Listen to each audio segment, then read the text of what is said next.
Baik, Assalamualaikum warahmatullahi wabarakatuh. Selamat pagi. Pada hari ini tanggal 23 Maret 2025, kita akan melanjutkan perkuliahan mata kuliah evaluasi pembelajaran. Nah, ini pertemuan yang keempat. Dalam kegiatan perkuliahan kali ini kita akan mencoba membahas alat alat evaluasi ya, jenis alat evaluasi.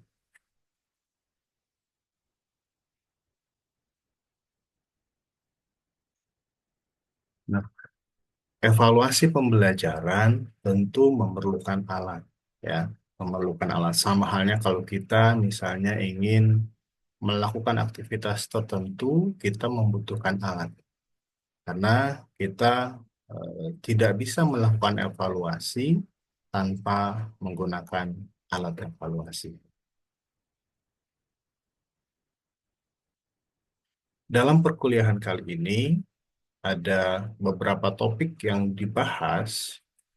Yang pertama adalah kita akan bicara tentang pengertian alat evaluasi, kemudian jenis-jenis alat evaluasi, pengertian fungsi dan penggolongan tes. Tes itu juga itu merupakan suatu alat evaluasi begitu ya, dan pengertian serta penggolongan non-tes. Kita mulai dengan apa itu alat evaluasi. Alat evaluasi adalah sesuatu yang digunakan untuk mempermudah bagi kita atau bagi seseorang yang ingin melaksanakan tugas atau mencapai tujuan secara efektif dan efisien. Tanpa alat, mungkin kita akan sangat kerepotan untuk melakukan aktivitas tersebut. Misalnya, Anda mau bepergian dari mudik misalnya ya, dari Jakarta ke Yogyakarta. Kalau tanpa alat, misalnya Anda berjalan kaki dari Jakarta ke Yogyakarta, dari Jakarta ke Jogja, maka pertama sangat melelahkan, tidak efisien secara tenaga. Yang kedua, secara waktu, mungkin butuh berhari-hari untuk sampai ke Jogja. Jadi tidak efisien secara waktu. Jadi tenaga tidak efisien, waktu juga tidak efisien. Dari segi biaya mungkin iya efisien ya, tapi belum tentu juga karena selama perjalanan dari Jakarta ke Jogja Anda butuh biaya makan ya, biaya beli minuman, kemudian bisa jadi di perjalanan pegel butuh dipijit, atau kalau memang fisiknya nggak kuat jangan-jangan nyampainya bukan ke Jogja tapi nyampainya ke rumah sakit. Nah, jadi dalam kehidupan kita kita butuh alat. Sama halnya juga dengan evaluasi, untuk memudahkan proses evaluasi atau untuk membuat evaluasinya itu efektif ya, dan efisien, maka kita perlu yang disebut dengan alat evaluasi. Alat ya sering juga disebut sebagai instrumen. Ya, instrumen. Jadi alat evaluasi adalah alat yang digunakan untuk melakukan pengukuran pembelajaran secara efektif dan efisien. Misalnya begini, saya ambil contoh. Kita mau mengukur tinggi badan. Tinggi badan seseorang kita ukur pakai apa? Apakah pakai timbangan? Apakah pakai jengkal? Atau pakai hasta?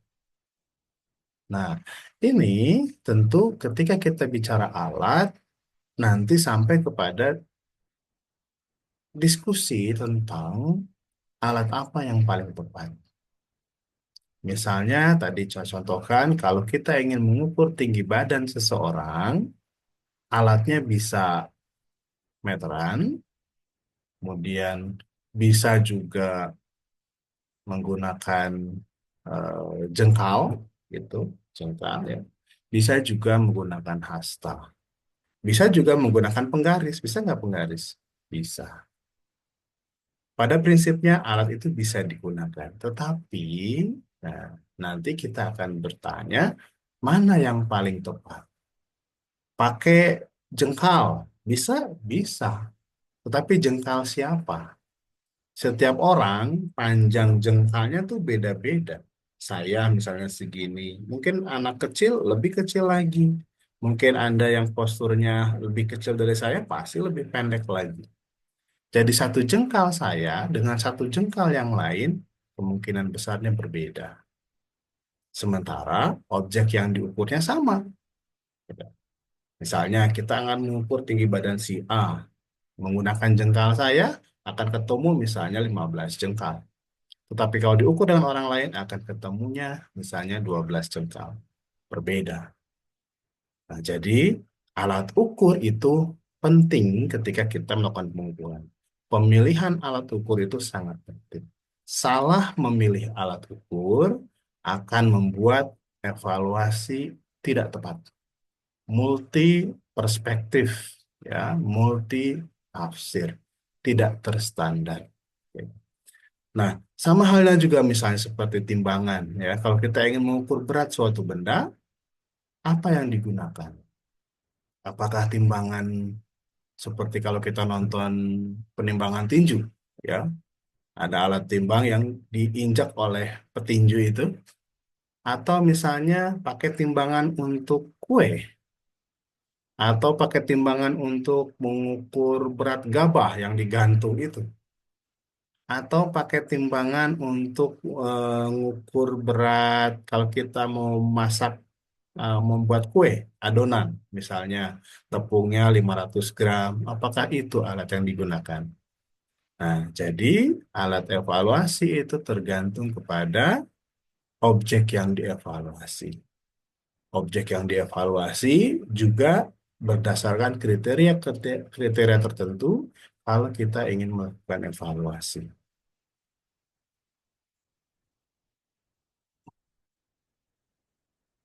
Nah, secara umum jenis alat evaluasi itu ada dua. Yang pertama adalah jenis tes, ya. Yang kedua adalah jenis alat evaluasi yang disebut non-tes. Apa itu tes, apa itu non-tes? Nanti di slide berikutnya kita akan bahas. Nah, jenis tes itu yang pertama ada tes objektif, ya.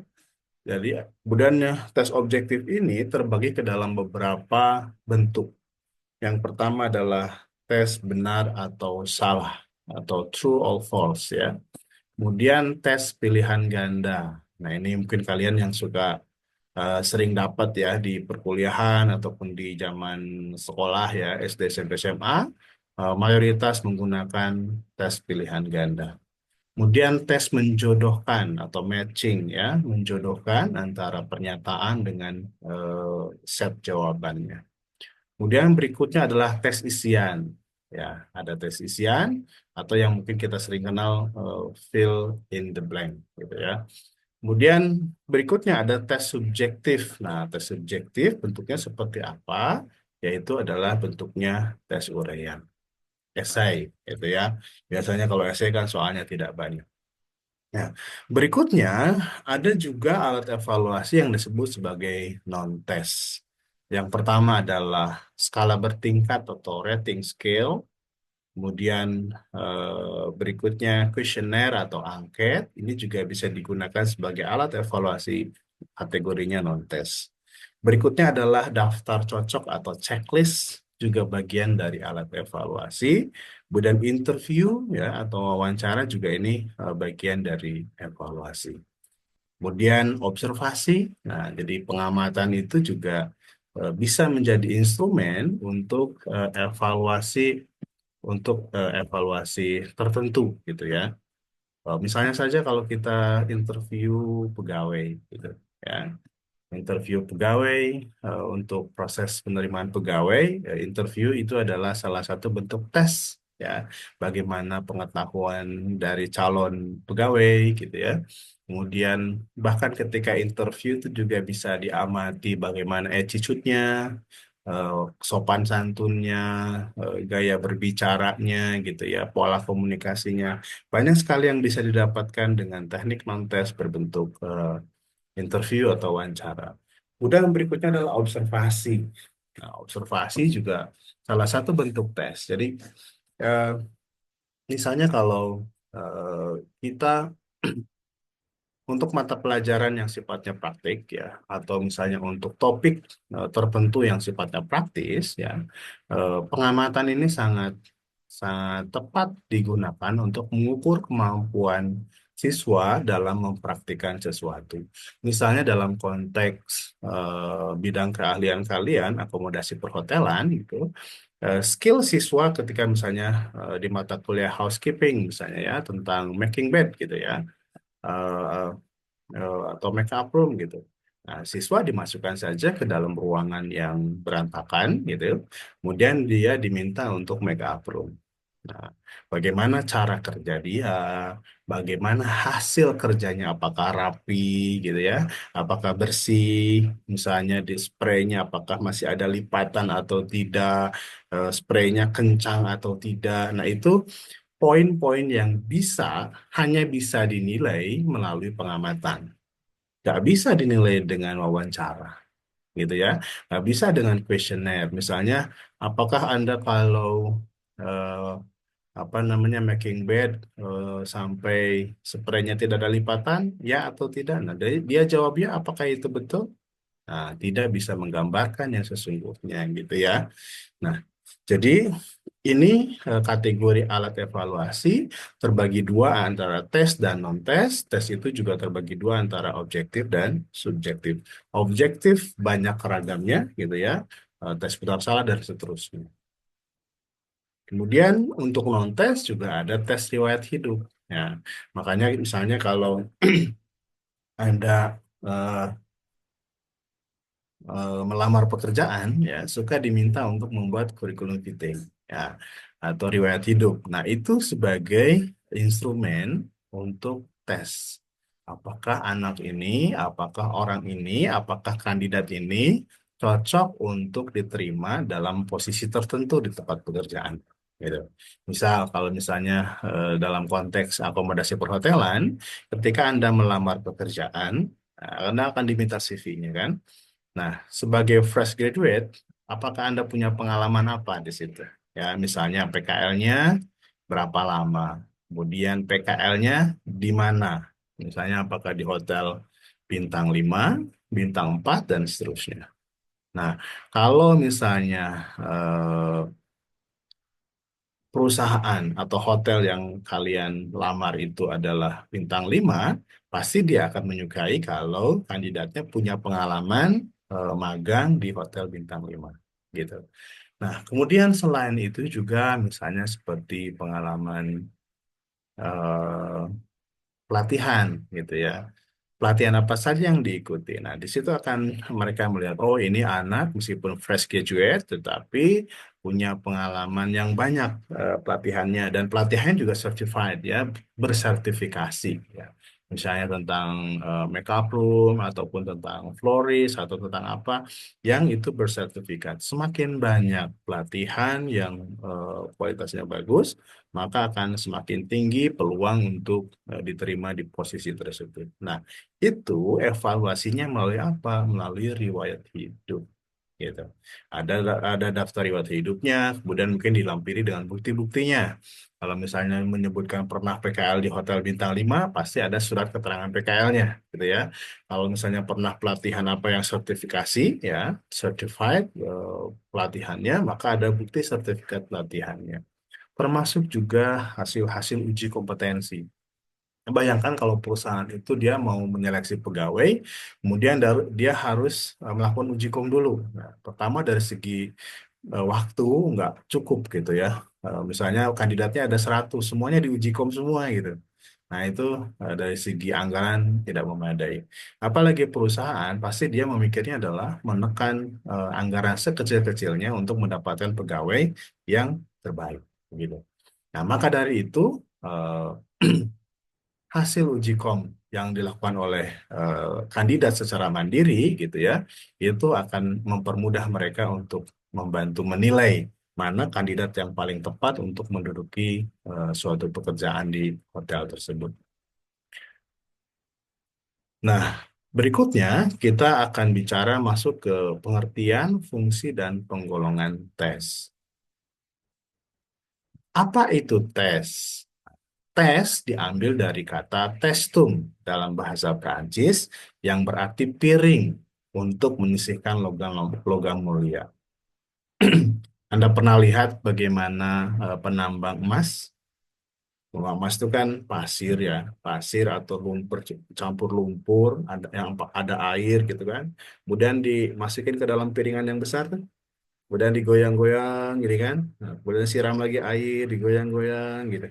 Untuk apa? Untuk memisahkan antara pasir, lumpur dengan emasnya. Semakin lama semakin tersisih tuh yang non emasnya.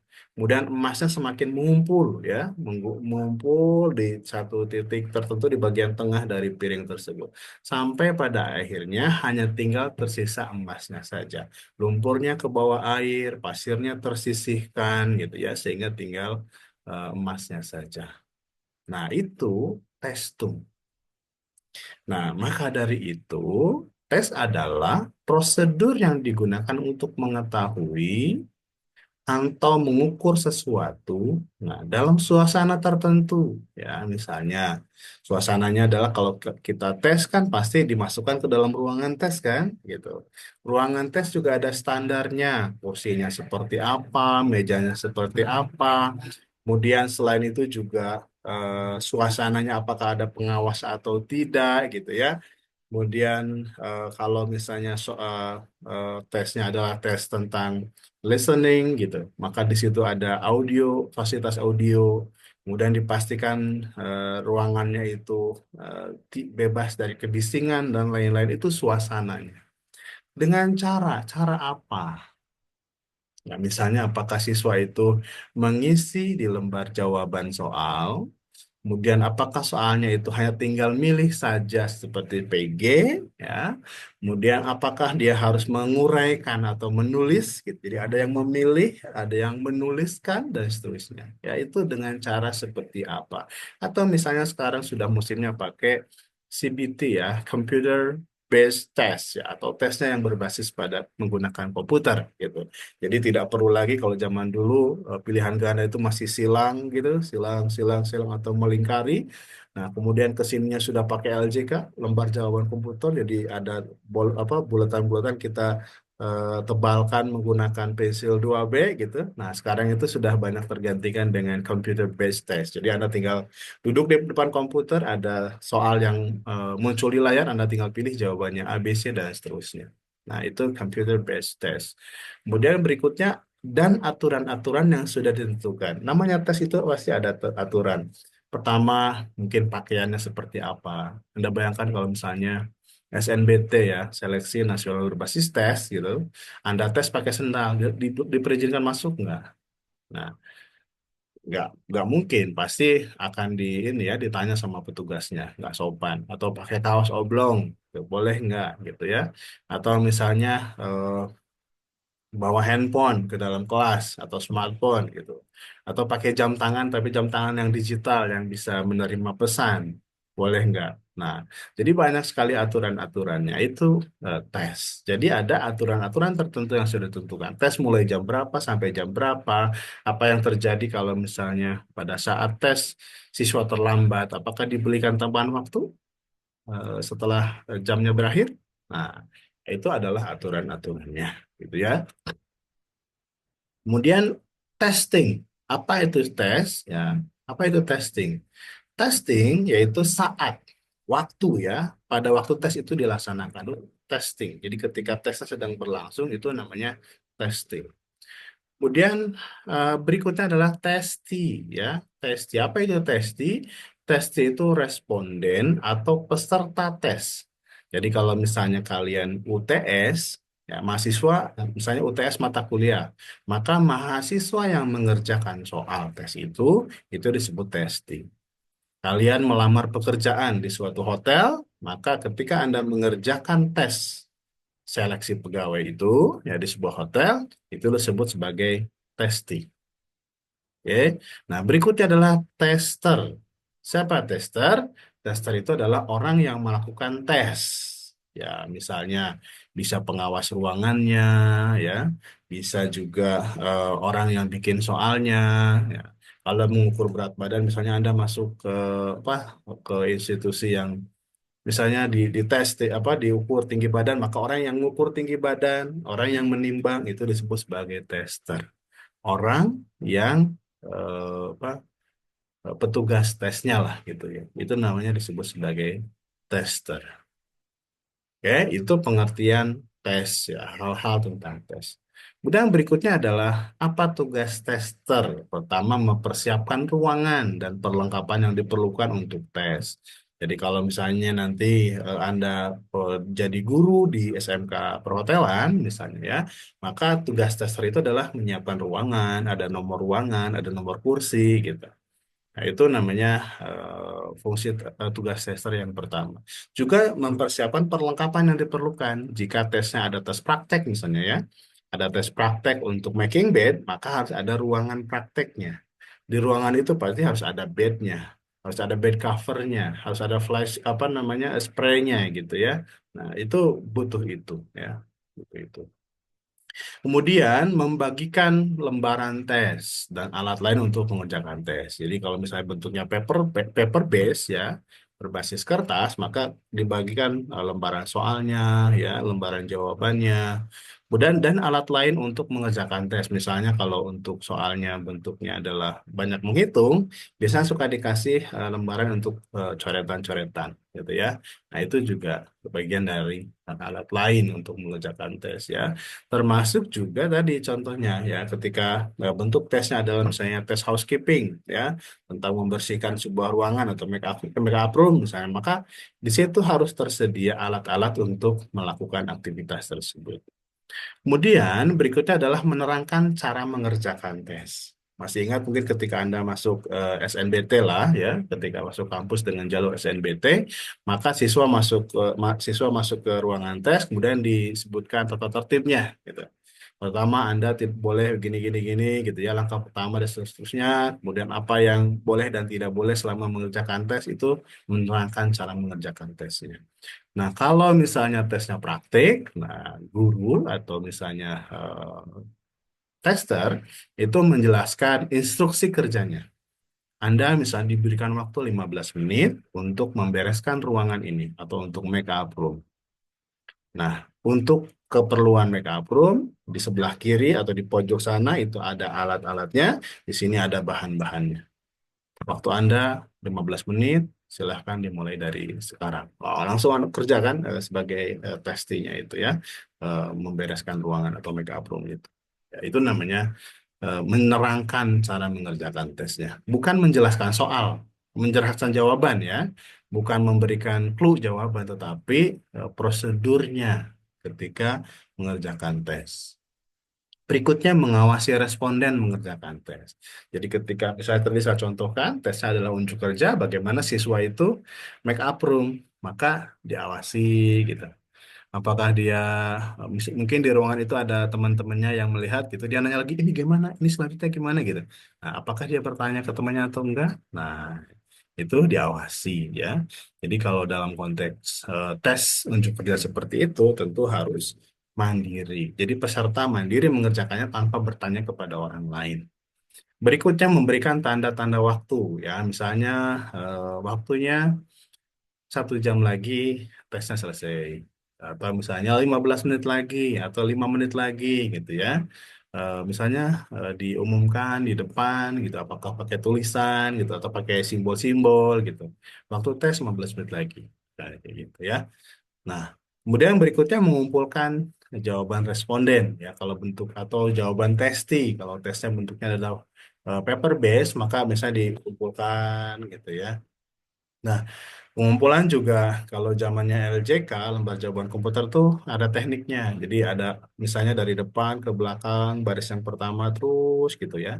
Nah itu ada urutannya supaya nanti lembar jawaban yang tertumpuknya itu berdasarkan urutan nomor. Sehingga pada saat diperiksa di lembar koreksi LJK-nya itu berurut gitu, berurut. Sehingga hasilnya nanti mudah, tidak perlu lagi sortir-sortir lagi ya. Itu mengumpulkan pekerjaan responden atau testing. Kemudian mengisi berita acara. Nah, biasanya kalau kita sudah tes itu ada berita acara, berapa orang peserta tes yang seharusnya, berapa yang hadir, berapa yang terlambat, berapa yang tidak hadir dan seterusnya ya. Termasuk juga kejadian-kejadian tertentu yang penting ya untuk dicatatkan.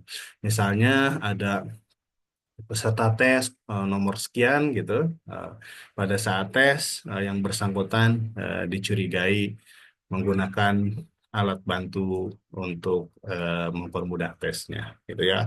Nah, sering kali terjadi kan di masa-masa SNBT gitu ya, banyak kecurangan yang muncul. Misalnya dia menggunakan alat komunikasi gitu ya, yang itu terhubung dengan jaringan apa namanya jaringan tertentu yang dia memberikan bocoran atas jawaban soalnya gitu ya. Begitu untuk fungsi testor. Nah, berikutnya apa itu tes atau sorry fungsi tes? Yang pertama adalah sebagai alat pengukur, sebagai alat ukur terhadap peserta didik.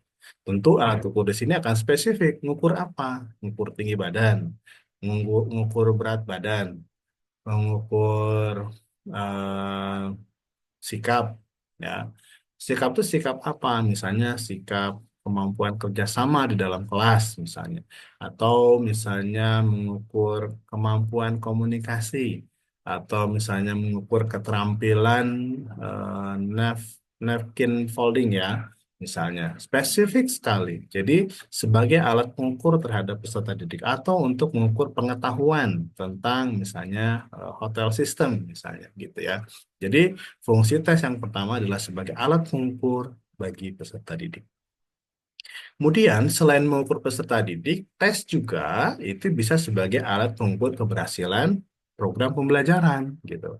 Anda bayangkan misalnya saya mengajar di SMK perhotelan. Saya ngajar suatu kelas, nah kemudian diteslah siswa itu, misal apakah ulangan apa tes harian gitu ya, atau penilaian harian, penilaian tengah semester, penilaian akhir semester gitu. Nah, dari hasil tes tersebut, saya bisa melihat rata-rata pencapaian kompetensi anak itu ada di mana gitu. Rata-rata hasil belajar itu siswa itu seperti apa. Nah, mungkin di situ akan ketemu misalnya, oh ternyata rata-ratanya tinggi, misalnya rata-ratanya 85, rata-rata 95 kalau dikuantifikasi ke skala 0 sampai 100 gitu. Nah, apa maknanya itu? Apakah kita bisa judgment bahwa oke, setelah tes diketahui bahwa program pembelajaran ini sudah berhasil gitu ya. Karena nilai rata-rata siswa itu di atas kriteria ketuntasan minimal semuanya, misalnya gitu ya. Atau bisa jadi nilainya rata-ratanya jelek, misalnya rata-ratanya 45, 50 gitu ya. Dalam skala sampai 0 sampai 100, maka bisa disimpulkan bahwa program pembelajaran yang dilaksanakan belum tepat. Bisa jadi ada kendala di waktu, bisa jadi masalahnya di metode pembelajarannya, bisa jadi masalahnya ada di fasilitas belajarnya.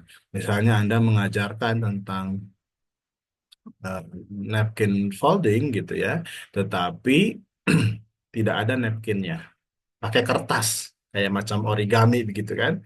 Nah, itu tentu karakter kertas dengan karakter napkin itu agak beda gitu.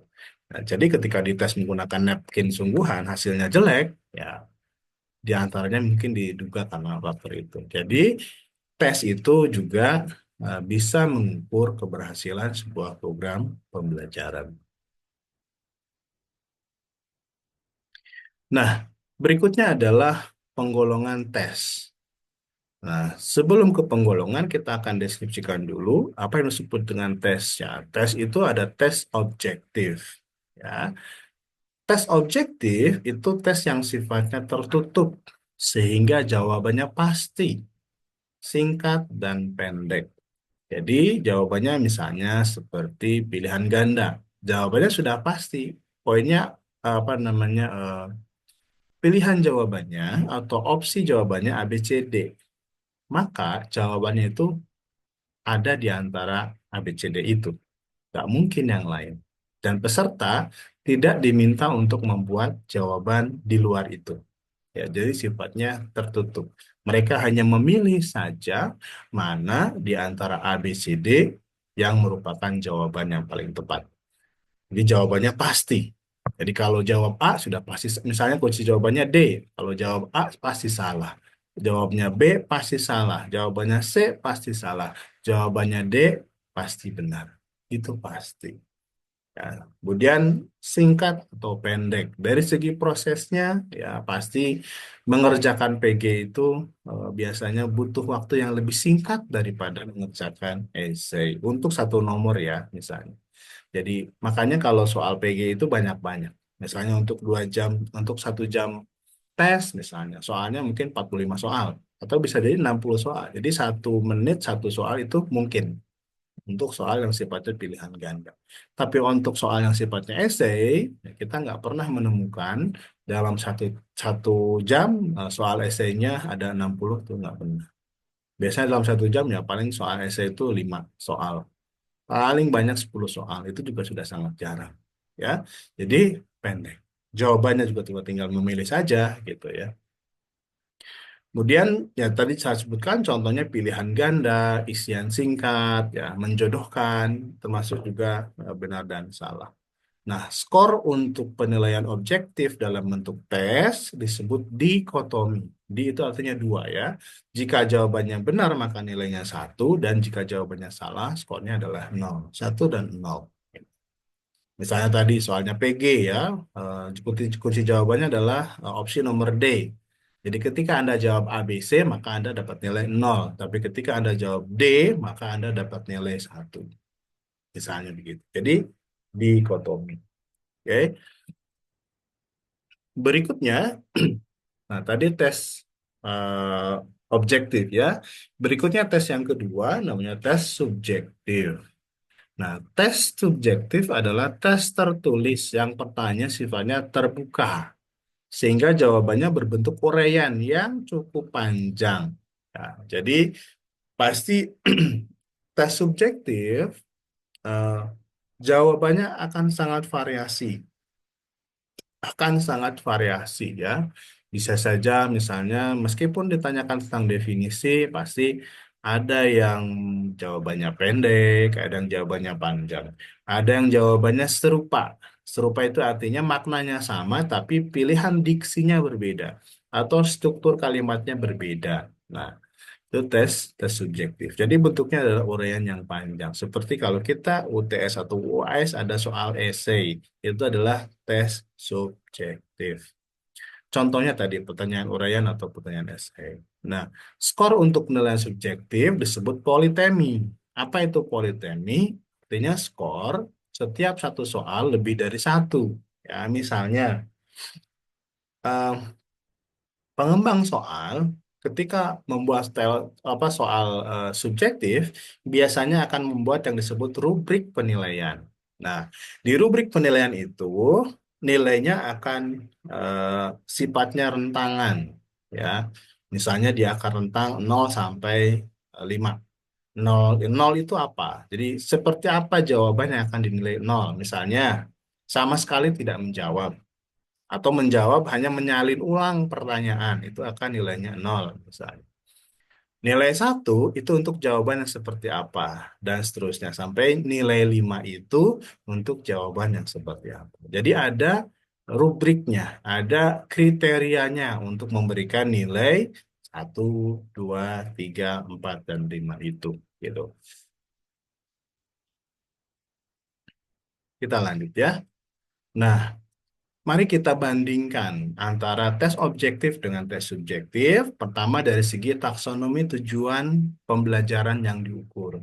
Tes objektif itu sangat baik untuk mengukur ingatan, level C1 lah ya, identifikasi atau mengenali, menyebutkan gitu ya, menandai itu sangat sangat pas gitu ya untuk soal seperti untuk level kognitif seperti itu. Pemahaman, aplikasi, analisis itu sangat memungkinkan ditanyakan atau diteskan menggunakan tes objektif. Kemudian tidak cocok untuk level C5 dan C6 ya. kurang ya, meskipun masih bisa dipaksakan bisa saja, tetapi akan sangat sulit untuk bisa mengukur dengan presisi level kognitif untuk C5 dan C6 ya. C5 itu evaluation, C6 itu creation ya. Kalau sintesis versi lamanya taksonomi belum ya. Sekarang sudah berubah menjadi creation. Nah, kalau tes subjektif, nah tidak efisien untuk mengukur hafalan. Buat apa bikin soal uraian, tapi yang ditanyakan misalnya perpindahan penduduk dari kota ke desa disebut titik-titik. Nah, buat apa tanya seperti itu? Ya, itu terlalu simpel. Jadi tidak efisien lah ya. Karena kenapa tidak efisien? Pertama, waktu untuk ngoreksinya lama gitu. Padahal cuma ngetes itu aja. Jadi hal yang seperti itu cukup untuk level C1 menggunakan tes objektif. Kemudian tes subjektif itu baik ya untuk pemahaman aplikasi dan analisis. Jadi C2, C3, dan C4 itu baik ya, cukup tepat lah ya, sangat tepat kalau kita menggunakan tes subjektif. Misalnya, jelaskan perbedaan antara hotel bintang 5 dengan hotel bintang 6. Nah, menjelaskan perbedaan itu mengukur kemampuan pemahaman dalam taksonomi Bloom ya. Membedakan, membandingkan itu levelnya adalah comprehension ya. Levelnya adalah C2 atau understanding. Kemudian sangat baik tes subjektif itu digunakan untuk mengukur sintesis atau creation dan evaluasi gitu. Jadi mengevaluasi. Misalnya eh,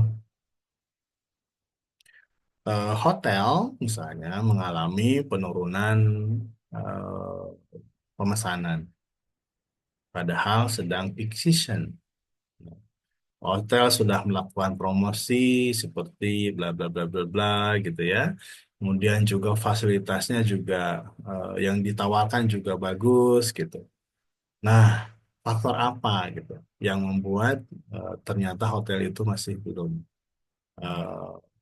banyak pengunjungnya. Nah, anda nanti menganalisis, oh promosinya pakai cara ini tidak efisien nih atau tidak efektif. Terus promosi yang sudah dilakukan menggunakan ini, oh tidak tidak tepat sasaran atau misalnya fasilitas yang ditawarkan tidak sesuai dengan kondisi kekinian atau tren orang menginap di hotel yang seperti apa dan seterusnya. Nah itu evaluasi gitu ya, dan itu diuraikan gitu. Bentuknya adalah tes subjektif itu sangat baik. Kemudian dilihat dari aspek materi tes atau isi atau bahan ajar yang diujikan atau yang diteskan. Tes objektif itu bisa mengukur bahan atau materi yang banyak atau luas. Jadi karena soalnya bisa banyak di dalam waktu yang singkat, maka cakupan materinya bisa banyak juga. Sebaliknya, kalau tes subjektif, karena jumlah soalnya terbatas, misalnya begini, dalam satu semester yang diajarkan ada 10 topik. Ya. Nah, dengan PG 10 topik itu bisa ditanyakan. Ya, misalnya soalnya 50 tuh masing-masing 5 soal, ketemulah 50 soal. Ya, tuh bisa. Tapi kalau tes subjektif ada 10 topik. Biasanya tes subjektif itu nggak banyak, soal essay itu hanya ada 5. Maka karena soalnya hanya ada 5, maka ya, kalau logika sederhananya satu soal, satu topik. Kalau ada 10 topik, berarti ada 5 yang tidak terwakili di soal itu. Dan itu biasa untuk tes subjektif. Ya mungkin satu soal menggabungkan dua topik sekaligus itu mungkin saja iya, tapi secara keterukuran konten itu tidak tepat. Karena nanti hasilnya ini ngukur konten yang mana?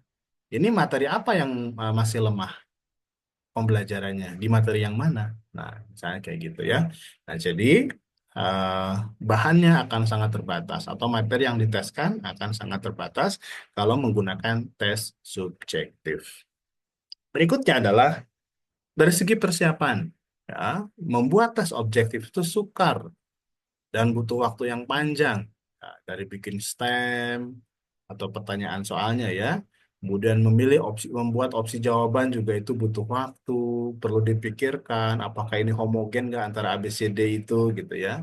Karena kalau orang bikin soal PG belum mahir itu akan kelihatan dan orang bisa menebak meskipun testi tidak tahu persis jawaban yang benarnya, tapi dia masih bisa menebak dari pola opsi jawaban yang disediakan. Nah, jadi sekali lagi untuk tes objektif itu pertama butuh waktu yang panjang, ya, bikinnya itu lama gitu. Dan tenaganya juga harus ahli.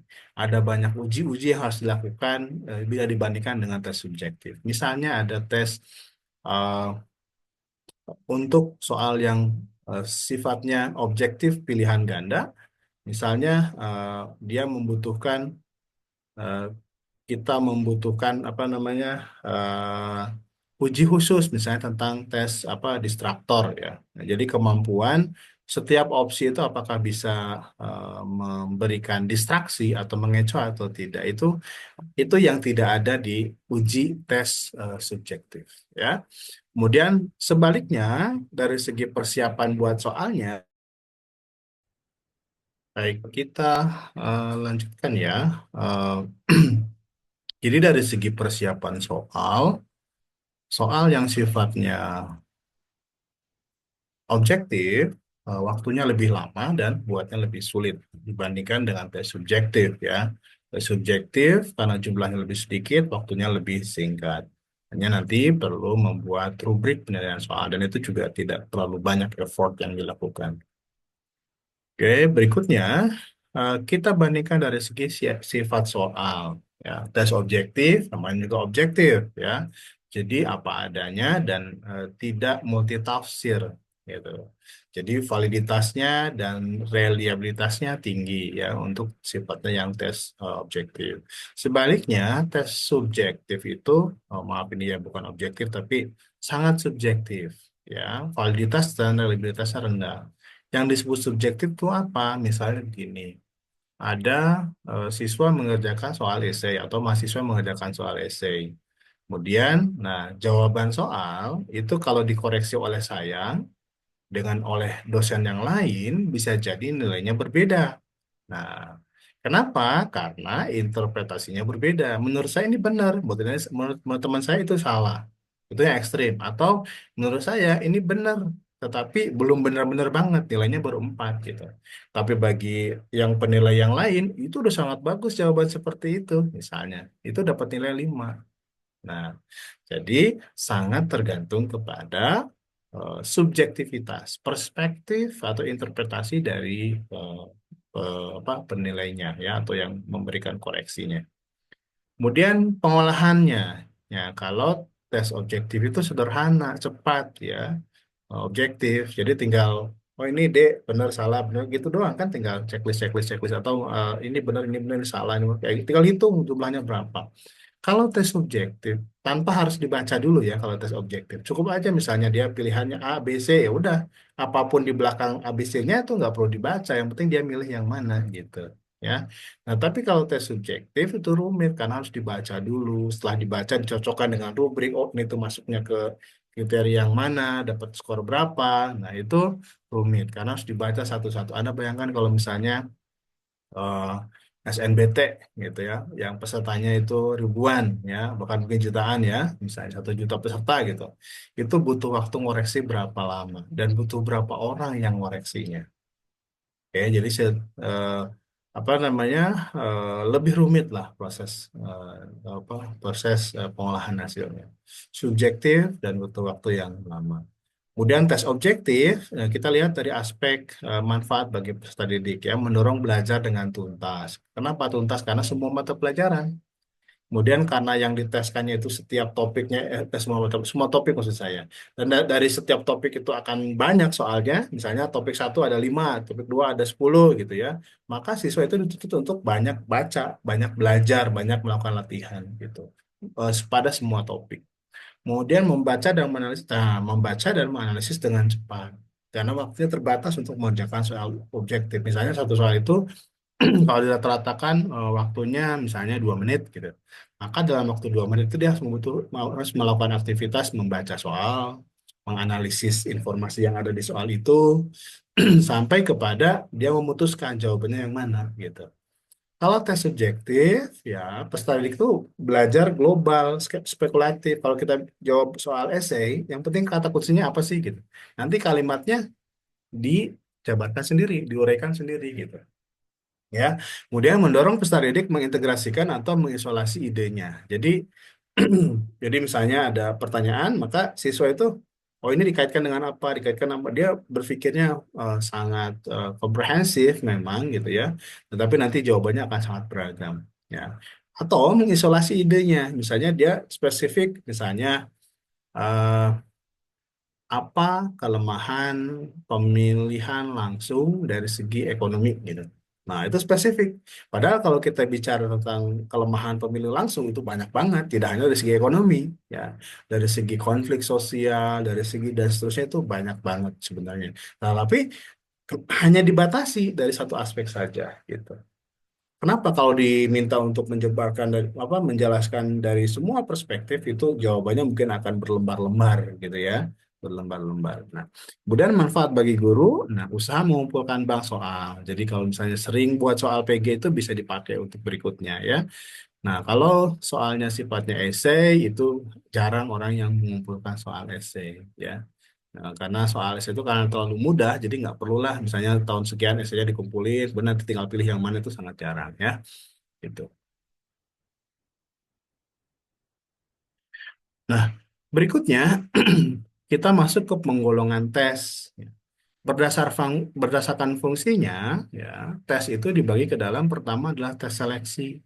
Tujuannya adalah untuk menyeleksi, untuk memilih, untuk menyisihkan, gitu ya, dari sekian banyak kandidat. Seperti tes seleksi masuk perguruan tinggi berbasis tes (SNBT), gitu kan. Orang dites, yang tes itu ada, misalnya di suatu program studi, misalnya ya, yang pendaftar itu ada 500. Kemudian kuota atau kursi yang tersedia itu hanya 100. Maka bagaimana cara kita memilih yang 100 itu dari 500 gitu. Nah, itulah seleksi. Makanya dengan tes nanti akan di ranking mana ranking 1 sampai 100 itulah yang diterima ya. Ranking di bawah 100 itu yang dinyatakan ditolak. Jadi yang pertama fungsinya sebagai seleksi. Yang kedua sebagai tes awal. Ya, tes awal. Apa yang maksud dengan tes awal? Misalnya kalau kita ikut sebuah pelatihan, maka kita akan di sesi awal itu akan pretest namanya, tes awal. Tujuannya apa? Untuk mengukur ya kemampuan peserta pelatihan di awal atau sebelum mengikuti pelatihan. Itu tes awal. Ya. Kemudian berikutnya tes akhir. Jadi begitu setelah selesai pelatihan, nah, ada tes lagi, itu yang tes akhir. Jadi tujuannya apa? Nanti untuk mengetahui kondisi akhir setelah selesai pelatihan. Nah, biasanya penyelenggara pelatihan itu akan melakukan perbandingan. Dibandingkan antara rata-rata tes awal atau skor tes awal dengan skor tes akhir atau rata-rata tes akhir. Berapa banyak orang yang meningkat pengetahuannya atau keterampilannya dibandingkan antara tes awal dengan tes akhir. Oke, peningkatannya berapa persen dibandingkan dengan tes awal? Nah, itu yang dikejar, yang ingin dicari kalau orang melakukan tes awal dan tes akhir, gitu ya. Nah, itu. Kemudian berikutnya adalah tes diagnostik. Apa itu tes diagnostik? Tes diagnostik adalah tes yang tujuannya adalah untuk mendiagnosis. Diagnosis apa? Dalam konteks pembelajaran, biasanya tes diagnostik digunakan untuk mengukur kelemahan-kelemahan apa yang dialami oleh siswa dalam pembelajaran. Misalnya, dulu waktu zamannya ujian nasional, biasanya sekolah itu rajin melakukan tes diagnostik. Ya, misalnya di matematika, misalnya SMA gitu ya. Di situ ada materinya ada tentang persamaan, kemudian ada tentang diferensial integral misalnya, juga ada tentang eh, trigonometri. Nah, diteskan itu semua. Nah, nanti akan dilihat pada materi mana yang siswa itu paling jelek nilainya. Pada soal seperti apa siswa itu paling jelek nilainya. Nah, itu diidentifikasi sebagai, oh, itu kelemahan siswa kita. Maka dari itu, dalam pemantapan UN, dulu kan musim pemantapan ujian nasional ya, pada pemantapan UN, materi itu yang diajarkan habis-habisan. Itu pentingnya diagnostik tes, ya. Kemudian berikutnya adalah tes formatif. Tes formatif itu adalah tes yang mengukur pada satu materi tertentu atau satu pokok bahasan tertentu atau satu tujuan pembelajaran tertentu. Itu tes formatif. Jadi sifatnya setelah satu pokok bahasa bahasa sederhananya adalah setelah satu pokok bahasan selesai, ya, maka diteskan. Nah, itu juga kalau di sekolah disebutnya sebagai penilaian harian, ya, penilaian harian. Kemudian ada juga yang disebut sebagai tes sumatif. Nah, tes sumatif, sumatif itu artinya kumpulan, ya. Jadi tes yang sifatnya kumpulan-kumpulan topik dalam periode waktu tertentu. Ya, misalnya ujian atau penilaian tengah semester itu disebut sebagai tes sumatif. Karena dalam satu tengah semester itu akan ada banyak topik, kemudian digabungkan, jadi soalnya menggabungkan atau soalnya diambil dari semua topik yang diajarkan dari awal semester sampai dengan tengah semester. Itu namanya tes sumatif. Sama halnya juga dengan penilaian akhir semester, sama juga dengan penilaian akhir sekolah, gitu ya. Sama juga dengan ujian nasional, sama juga dengan AKM, gitu ya. Itu adalah tes sumatif. Nah, berdasarkan aspek psikis yang diukur, ya, ada namanya tes inteligensia, ya, atau inteligensi tes, ya. Itu tes yang untuk mengukur kecerdasan, misalnya kayak tes IQ dan lain-lain. Kemudian ada tes kemampuan aptitude, ya. Kemudian ada tes sikap aptitude, misalnya tadi kayak tes bagaimana membuat atau melakukan pekerjaan seperti making bed atau tes kemampuan komunikasi, itu namanya aptitude test, ya. Kemudian tes sikap, ya, sikapnya misalnya apakah eh, apa namanya eh, sikapnya misalnya kooperatif dengan temannya dan seterusnya. Kemudian berikutnya adalah tes kepribadian atau personality test. Nah, ini adalah tes untuk mengukur bagaimana kepribadian seseorang. Nah, biasanya untuk kalau psikotes ada tes kepribadian untuk mengukur seberapa apa namanya cocok gitu kepribadian seseorang dengan pekerjaan yang dilakukan. Oke, berikutnya adalah tes hasil belajar atau achievement test. Nah, ini biasa dilakukan oleh para guru di sekolah. Misalnya dalam satu topik disebut sebagai penilaian harian, ya, atau misalnya dalam satu semester, penilaian tengah semester, itu adalah tes hasil belajar.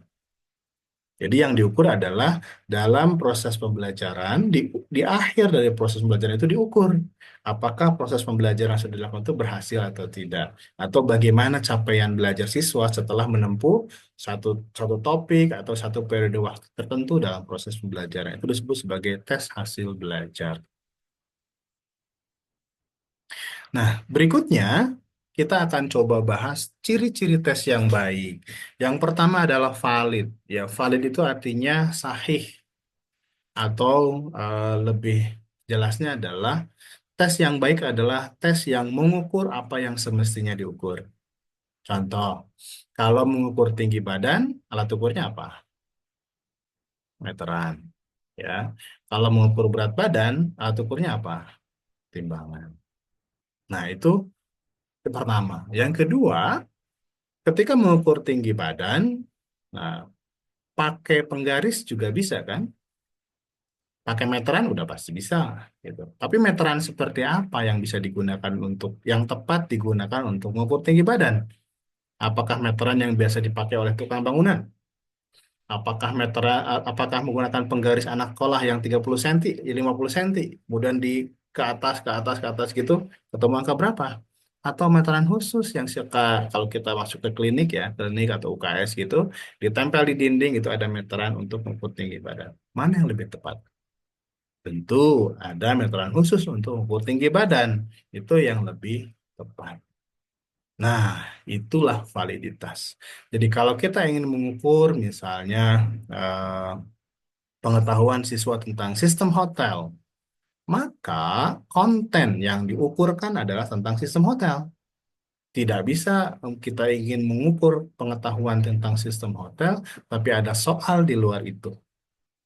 Atau tidak bisa juga kita mengukur tentang sistem hotel, tetapi dengan alat tes menggunakan, kan yang diukur pengetahuan. Tapi yang ditanyakan menggunakan misalnya unjuk kerja.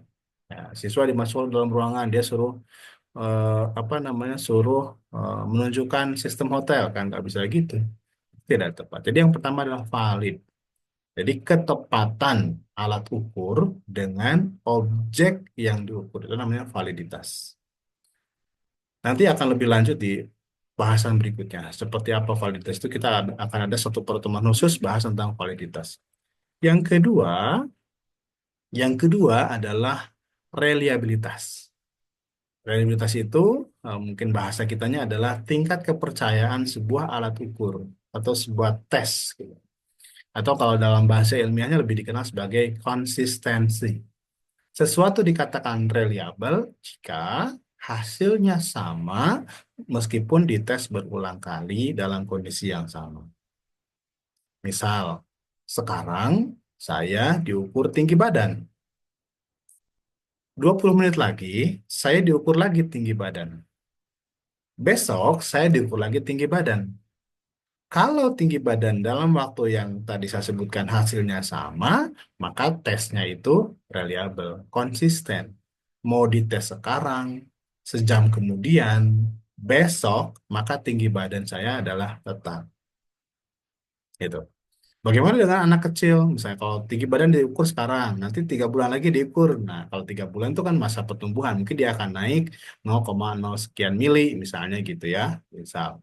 Jadi waktu itu waktu yang secara logika tidak akan berubah gitu si tinggi badannya itu. Maka diukur berulang-ulang dalam dalam rentang waktu tersebut. Kalau hasilnya sama, maka alat ukurnya reliable.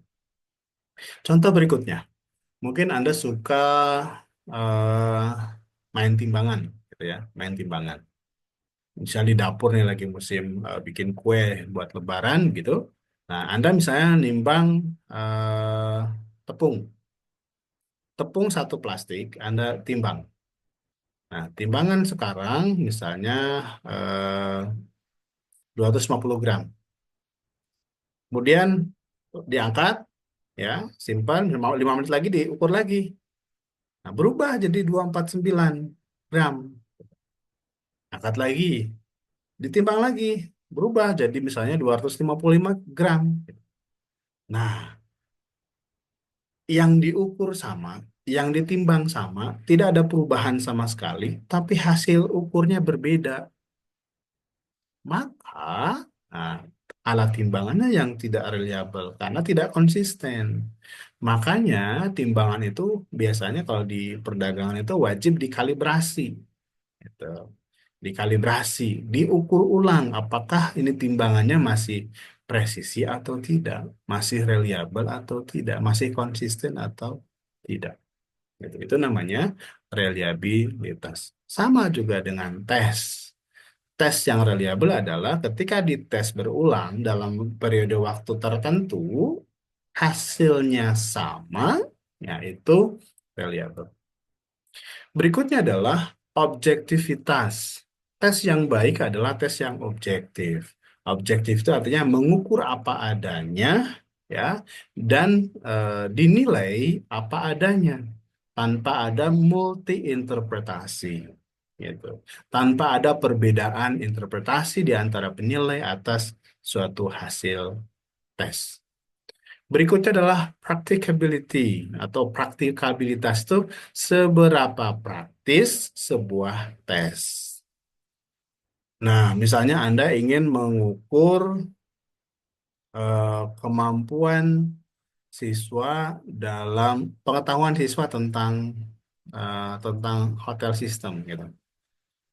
Pilihannya adalah apakah Anda mau tes pilihan ganda ataukah Anda mau tes lisan ataukah Anda mau tes unjuk kerja.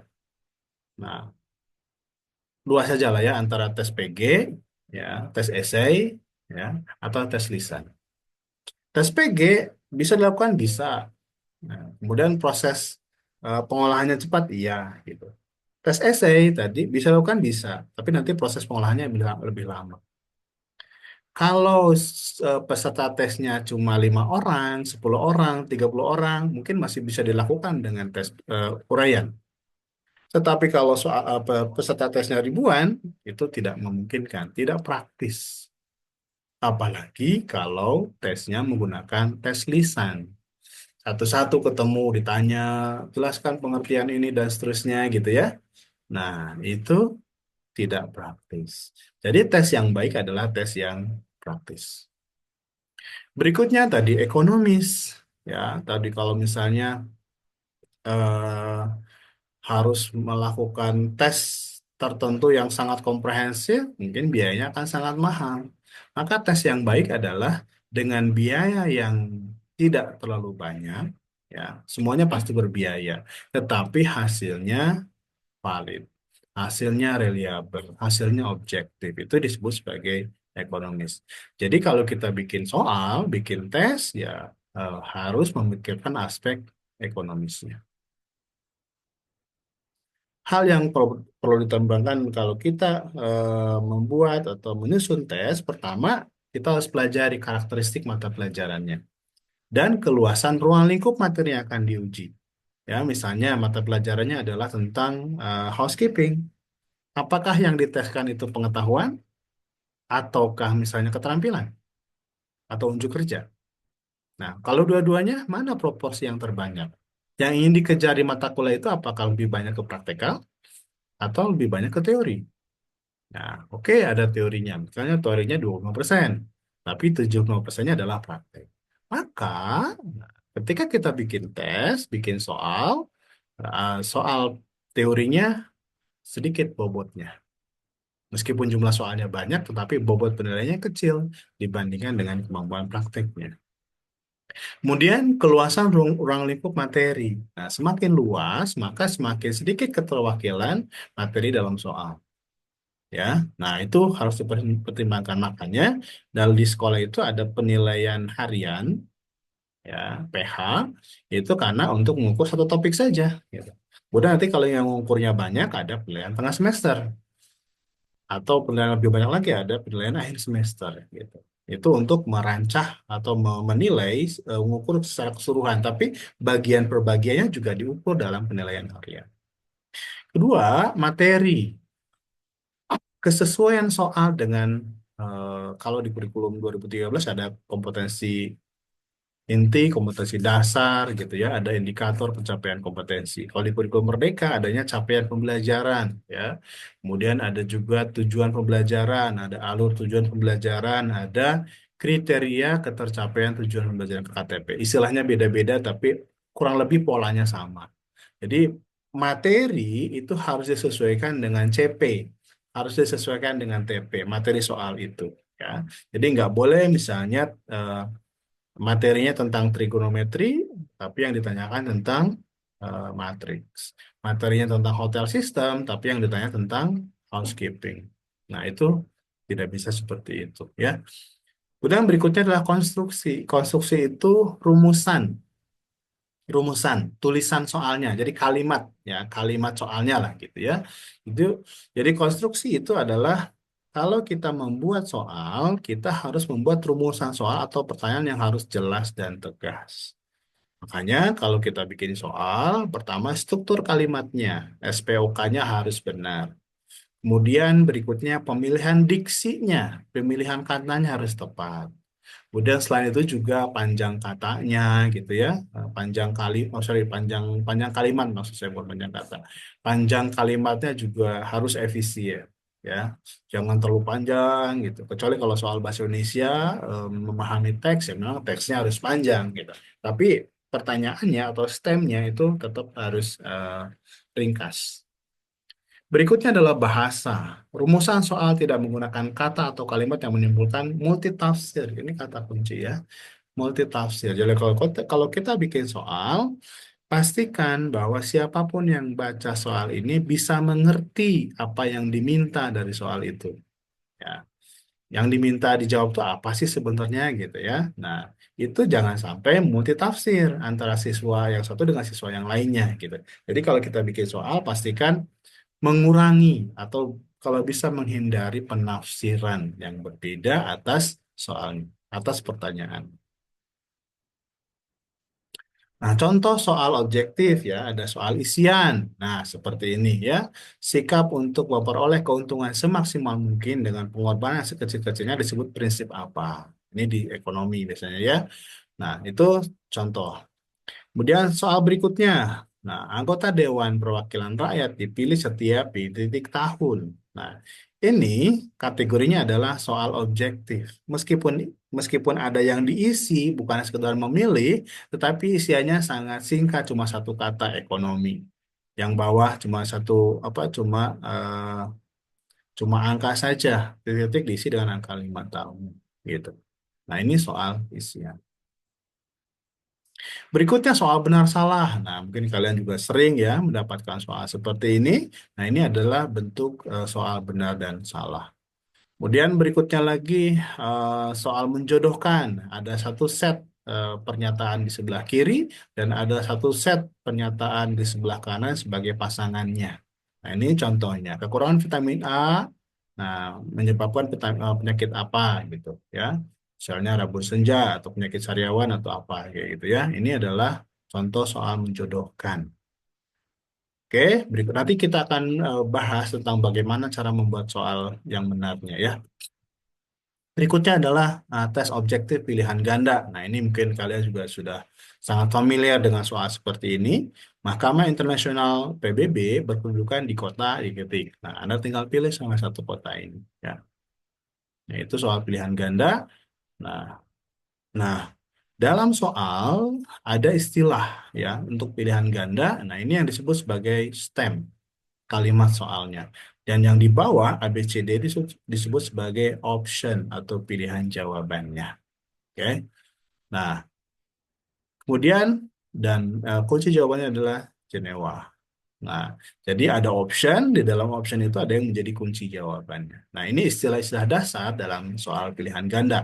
Ini yang disebut sebagai stem, ini kunci jawaban, ini semuanya A sampai D itu disebut sebagai option atau opsi jawaban. Nah, kemudian secara spesifik B, C, dan D itu disebut sebagai distraktor, pengecoh gitu, pengecoh ya. Nanti kita akan bahas di pertemuan berikutnya tentang bagaimana analisis distraktor. Kemudian berikutnya adalah contoh tes subjektif. Itu adalah misalnya seperti ini ya. Ini contoh uraian. Jelaskan dua perbedaan antara pasar tradisional dengan pasar modern. Apa bedanya? Oke, itu tes. Nah, berikutnya kita masuk kepada yang kedua yang disebut dengan non-tes.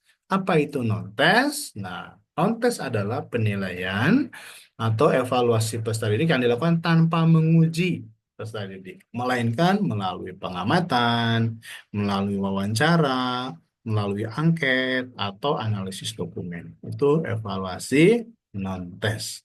Nah, jenisnya yang pertama ada rating scale atau skala bertingkat, yaitu menggunakan suatu nilai yang berbentuk angka terhadap suatu pertimbangan. Misalnya, teknik ini digunakan untuk menilai penampilan atau penggambaran kepribadian seseorang yang disajikan dalam bentuk skala. Nah, ini misalnya peserta dihadapkan dengan angka seperti ini, kecenderungan Anda terhadap musik dan dangdut, apakah 4, apakah di 8, apakah di 6. Ya. Atau misalnya eh, kecenderungan sangat tidak suka dan seterusnya. Ini adalah rating scale atau skala bertingkat. Kemudian berikutnya adalah jenis non tes berikutnya adalah angket ya atau daftar pertanyaan yang harus diisi oleh orang yang akan diukur. Ya, biasanya responden. Nah, ini kategori angket ada yang pertama ada angket langsung, ada angket tidak langsung. Ditinjau dari segi cara menjawabnya, ada angket tertutup dan ada angket yang terbuka. Tertutup itu artinya tinggal pilih saja di antara opsi jawaban, seperti yang tadi ya.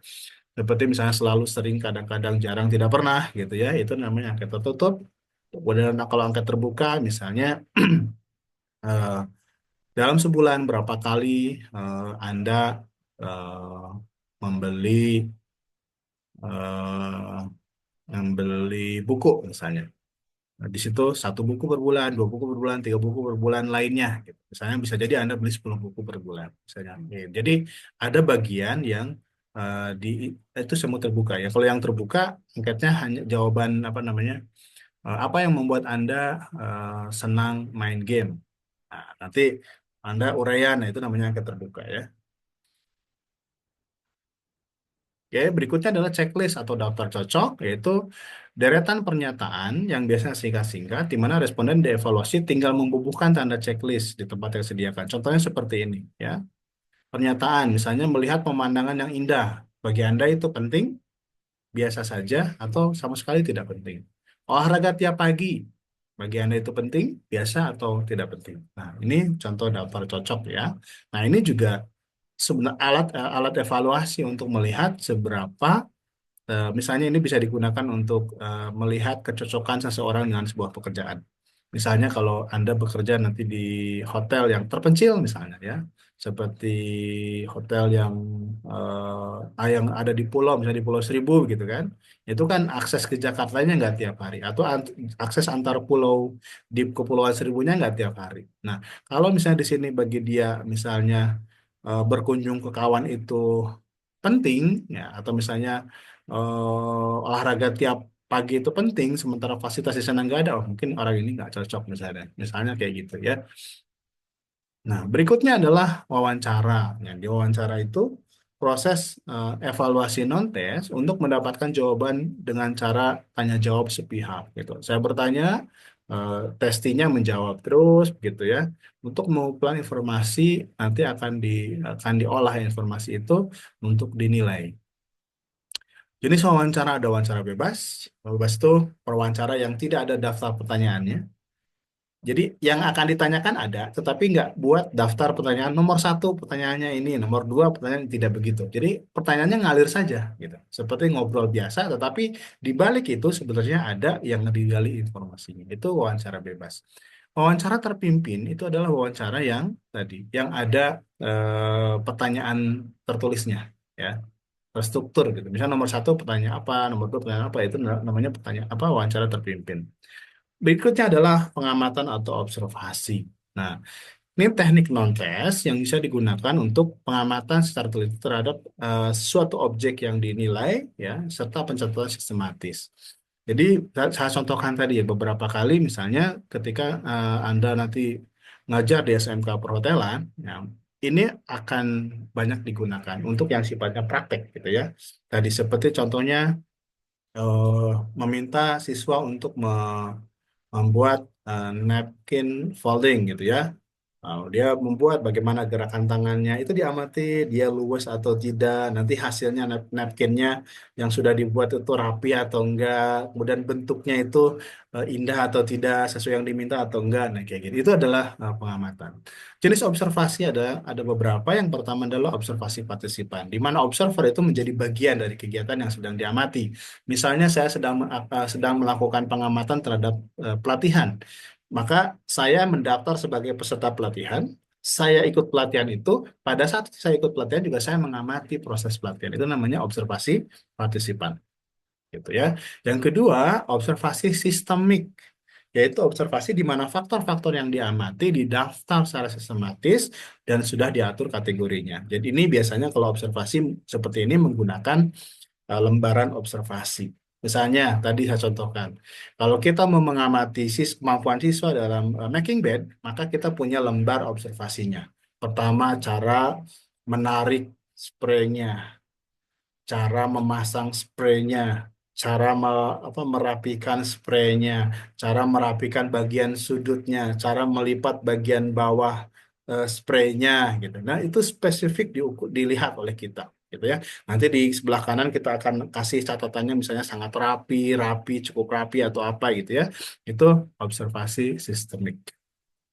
Berikutnya adalah observasi eksperimental, yaitu observasi yang terjadi di mana pengamat tidak berpartisipasi dalam kelompok. Tadi contohkan ya, misalnya ketika siswa dites making bed, maka observer guru itu tidak tidak ikut eksperimen itu. Dia tidak ikut sebagai peserta, tapi dia hanya mengamati saja.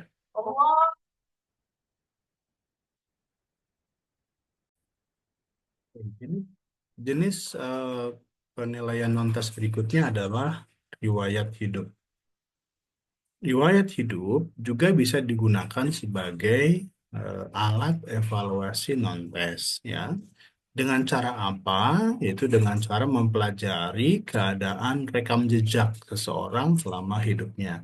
Jadi kalau misalnya kita mau apa namanya ngetes calon pegawai, di antaranya tadi ya, dia diminta untuk membuat CV dan dari CV itu kita bisa melihat apakah yang bersangkutan itu punya pengalaman, punya kompetensi yang cocok dengan pekerjaan yang dibuka. Nah, itu jenis evaluasi non-tes.